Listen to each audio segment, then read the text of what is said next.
சில இடங்கள்ல ஜனங்க சாட்சி சொல்லுவாங்க, வந்தனா போனனா ஏறனா. பாருங்க, இதை கேட்கும் போது இருக்கிற ஜனங்க அவ்வளவுதான் சொல்லி குமிஞ்சிருவாங்க. லூக்கா இந்த சுவிசேஷம் 8ஆம் அதிகாரத்துல வாசிக்கும் போது, பிசாசு பிடித்த ஒரு மனிதன், அவன பேர் என்னன்னு சொல்லி ஆண்டவர் கேட்கும் போது லேகியோன் என்று சொல்லுறேன். என்னென்று சொல், அவனுக்குள்ள அநேக பிசாசுகள் பிடித்திருந்த ஆண்டவர் அவனை அந்த பிசாசுகளை துரத்தும் போது அவைகள் சொல்லுகிறது, நாங்க அந்த பன்றி கூட்டத்துக்குள்ள போறோம்னு சொல்லி சரி என்று சொல்லி அனுமதி கொடுக்க, பன்றிகள் எல்லாம் போய் கடல்ல வந்து செத்து போகுது.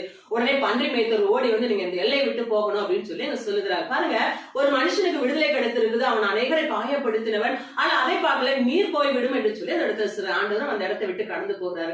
ஆனால் 8ஆம் அதிகாரத்துல 40ஆம் வசனத்துல வாசிக்கும் போது அந்த இடத்துல ஜனங்கள் எல்லாம் அவருக்கு காத்திருந்தார்களாம். அப்படியானால் என்ன காரணம்? அந்த இடத்துல விடுதலை பெற்ற மனிதன் சும்மா இருக்கல, அந்த ஊரெல்லாம் போய் தான் பெற்ற விடுதலையும் தன் வாழ்க்கையை தான் அனுபவித்த வேதனைகளும் அந்த இடத்துல பகிர்ந்திருக்க கூடும். அப்படியானால் சாட்சி அவன் சரியா சொன்னதுனாலதான் அதை கேட்ட ஆத்துமாக்கள் எல்லாம் ஆண்டவருக்காக காத்திருந்தார்கள். இன்றைக்கு நீங்கள் எப்படி சாட்சி சொல்லுகிறீர்கள்? உங்கள் சாட்சியில நீங்க எத்தனை